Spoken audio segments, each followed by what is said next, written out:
जरा सोचो तुम एक ऐसी जेल में फंस जाओ जहां से आज तक कोई जिंदा बाहर ना निकला हो। मेरा नाम है विशाल, अनोखी फिल्म्स में आपका स्वागत है और चलिए सुनते हैं हमारी आज की कहानी। कहानी की शुरुआत होती है एक आदमी से जिसकी आंख खुली तो उसने देखा कि वो एक बड़ी सी क्यूबिक जेल में कैद था। जब उसने बाहर निकलने की कोशिश की तो वो छोटे छोटे कमरों में गुम हो गया। आखिरकार वो एक कमरे तक पहुंचा और अचानक उस पर एक अजीब से पानी की बारिश होने लगी। ये देखकर वो काफी डर गया क्योंकि उसे लगा कि ये तेजाब है, लेकिन जब उसने पानी को चखा तो वो मीठा था। उसे बेहद प्यास लगी थी तो वो तुरंत काफी सारा पानी पी गया, लेकिन कुछ ही देर में वो पानी एक अजीब से केमिकल में बदल गया और उसका पूरा शरीर पिघलने लगा, जिससे उसकी मौके पर ही मौत हो गई। इन सारे कमरों की घटनाओं को एरिक और डॉड नाम के दो साइंटिस्ट बाहर कंट्रोल रूम में बैठकर देख रहे थे।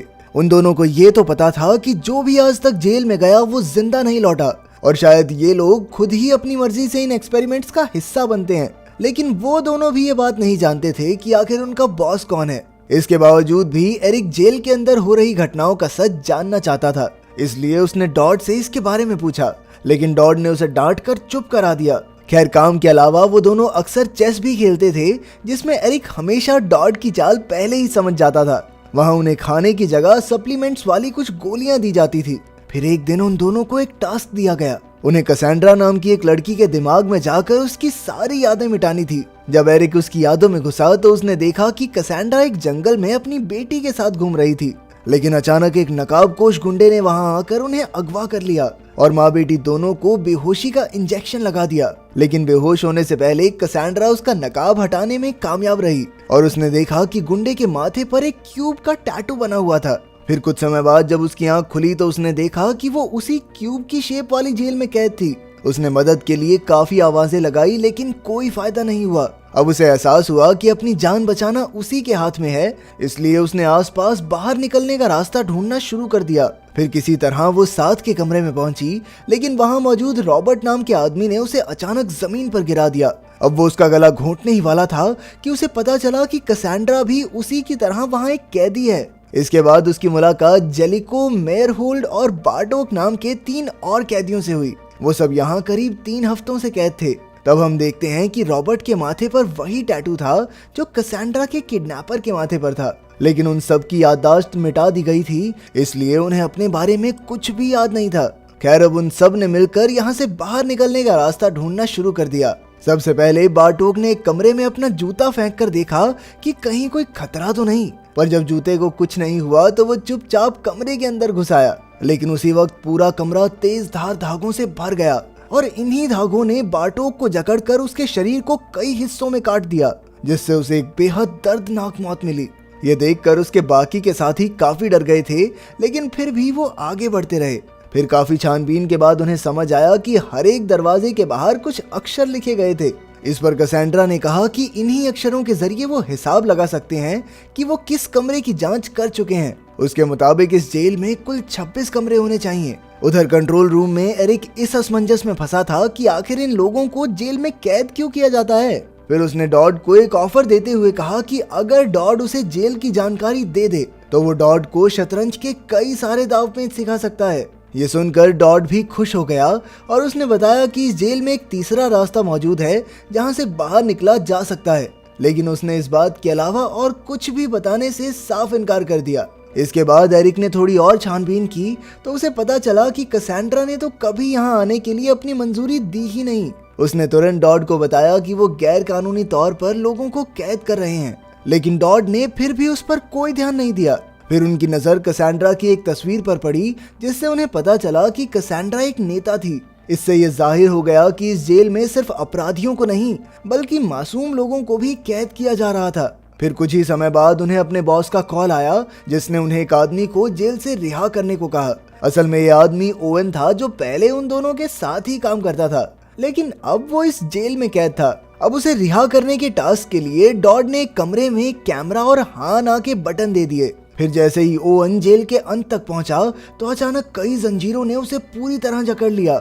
अब डॉड को ओवन से कुछ सवाल पूछने थे, जिसके उसे हाँ या ना में जवाब देने होंगे, लेकिन ओवन डॉड की आवाज सुनकर भी उसे पहचान नहीं पाया क्योंकि उसकी याददाश्त मिटा दी गई थी। फिर डॉड ने पहला सवाल पूछा कि आखिर उसका नाम क्या है। इसका तो ओवन ने बिल्कुल सही जवाब दिया। लेकिन फिर जब डॉड ने पूछा कि क्या वो भगवान में विश्वास रखता है, तो ओवन ने कहा नहीं, जिस पर डॉड को ना का बटन दबाना पड़ा। उसके बटन दबाते ही अचानक कमरे में जोरदार धमाका हुआ और ओवन भी जलकर राख हो गया। वो समझ गया था कि इस जेल में जिंदा रहना नामुमकिन है और यहाँ लोगों को उनकी मर्जी के खिलाफ कैद किया जा रहा है। फिर कुछ घंटों बाद वो इतना परेशान हो गया कि उसने खुद ही जेल के अंदर जाकर सभी कैदियों को बचाने का फैसला किया। वो एक लिफ्ट में घुसा जो सीधा उसे नीचे जेल तक ले गई। तब उसने बड़ी समझदारी से इस पूरे इलाके का एक नक्शा बनाया और उसे याद करके अंदर मौजूद कैदियों के पास पहुंचा। ये सब देखकर इस जेल का बॉस जैक्स अपने गुंडों के साथ कंट्रोल रूम में आ पहुंचा। उसे एरिक के जेल में घुसने की खबर मिल गई थी, इसीलिए उसने मशीन्स के जरिए उसकी लोकेशन पता लगाने का फैसला किया। और तो और उसने डॉट से कहा कि कैसेंड्रा और बाकी कैदियों को हजारों तीखी सुइयों के वार से मार डाले। वहीं जेल में जेलिको एक कमरे की जांच करने घुसी, लेकिन तभी दरवाजा अचानक बंद हो गया। फिर बाहर से डॉड ने कमरे में बेहोशी की दवा छोड़ दी, जिससे वो कुछ ही पलों में वहीं बेहोश हो गई। उधर बाकी कैदी उसे ढूंढते हुए वहां पहुंचे तो उन्होंने देखा कि जेलिको बेहोश पड़ी थी। फिर मेयर होल्ड ने उसे पलटा तो पता चला उसे किसी तरह का इन्फेक्शन हो गया था। तभी अचानक जेलिको उठ खड़ी हुई और उसने मेयर होल्ड को कसकर पकड़ लिया, लेकिन मेयर होल्ड डर गया और उसने जेलिको को जमीन पर गिरा दिया। सर पर चोट लगने की वजह से बेचारी जेलिको की मौके पर ही मौत हो गई। तब मेयर होल्ड ने देखा कि जेलिको के नाखून लगने की वजह से उसके हाथों से खून बहने लगा था। असल में अब जेलिको का इन्फेक्शन उसके शरीर में भी फैल गया था। यह देखकर रॉबर्ट ने कहा कि उन्हें मेयर होल्ड को यहीं छोड़ देना चाहिए, क्योंकि उसकी वजह से बाकी सब भी खतरे में आ सकते हैं। लेकिन कैसेंड्रा मेयर होल्ड को यूं ही छोड़ने को तैयार नहीं थी। उसने रॉबर्ट को समझाने की कोशिश की तो वो कहने लगा कि अगर मेयर होल्ड सबसे पहले कमरे में घुसेगा तो वो हमारे साथ चल सकता है। आखिरकार मेयर होल्ड मान गया और सब मिलकर आगे बढ़ने लगे।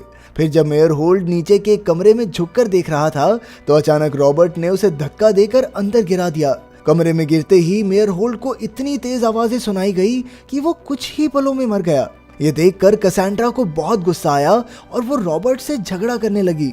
फिर उनमें हाथापाई होने ही वाली थी कि अचानक एरिक वहां आ पहुंचा। उसने उन्हें बताया कि रॉबर्ट ने जो भी किया वो बिल्कुल ठीक था, क्योंकि मेयर होल्ड के वायरस से उन दोनों की जान जा सकती थी। फिर उसने बताया कि उसका नाम एरिक है और वो इस जेल के कंट्रोल रूम में काम करता है। इस जेल में कई लोगों को कैद करके उनके ऊपर एक्सपेरिमेंट्स किए जाते हैं, लेकिन उन्हें इसके बारे में कुछ भी याद नहीं रहता। लेकिन रॉबर्ट कहने लगा कि उसने तो किसी एक्सपेरिमेंट के लिए हाँ नहीं कही और ना ही मैंने कोई जुर्म किया है, तो मुझे क्यों डाल रखा है अंदर। वो एकदम ईमानदारी से अपनी नौकरी कर रहा था, लेकिन अचानक एक दिन उसे भी अगवा कर लिया गया। इसके बाद कैसेंड्रा ने एरिक से अपनी बेटी के बारे में पूछा तो एरिक ने उसे कुछ तस्वीरें दिखाई जो उसने कैसेंड्रा की याददाश्त देखकर बनाई थी। अपनी बेटी की तस्वीर देखकर कैसेंड्रा भावनाओं में बह गई और उसने एरिक पर ही हमला बोल दिया। लेकिन ऐन वक्त पर रॉबर्ट ने उसे रोक लिया कि इस वक्त एरिक ही उन्हें यहाँ से निकाल सकता है। साथ ही एरिक ने भी उन्हें विश्वास दिलाया कि वो यहाँ उनकी मदद करने ही आया है। भाई मेरी तो बढ़िया नौकरी चल रही थी, मैं तो तुम्हारी मदद करने आया हूँ। उधर बाहर जैक्स के चेलों ने एरिक की लोकेशन का पता लगा लिया था।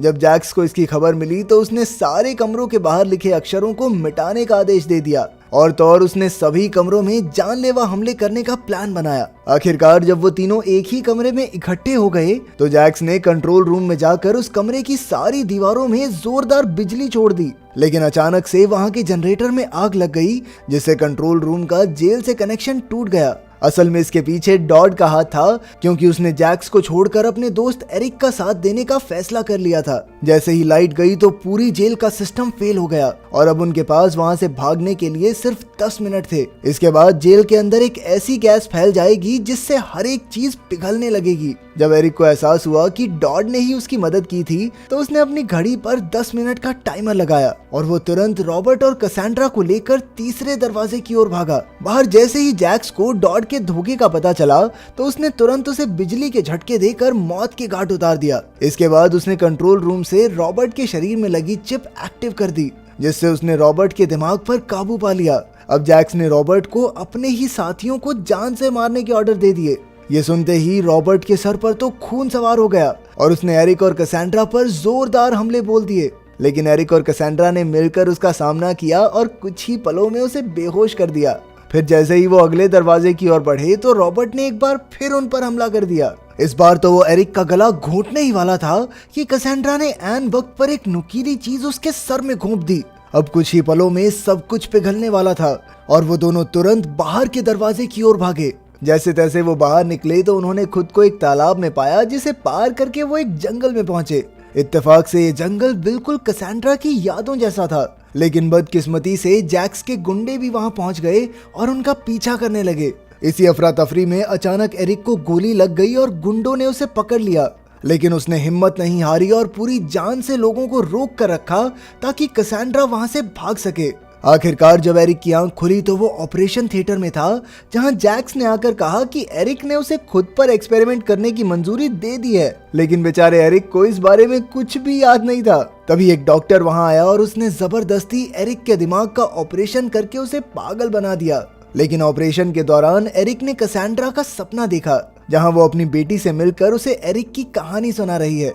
आखिरकार हम देखते हैं कि एरिक को जेल में कैद कर दिया गया था और अब तो उसका दिमाग भी पूरी तरह बंद हो चुका था। तभी कुछ नए कैदियों ने उसे देखा तो उससे बाहर जाने का रास्ता पूछने लगे, लेकिन ऑपरेशन के बाद उसका दिमाग ठप पड़ चुका था और वो बार बार सिर्फ कमरे के रंग दोहराने लगा और कहता रहा कि किसी और रंग के कमरे में जाना है। अगर वीडियो पसंद आई तो लाइक कर देना, चैनल को सब्सक्राइब कर देना। मिलते हैं अगली वीडियो में।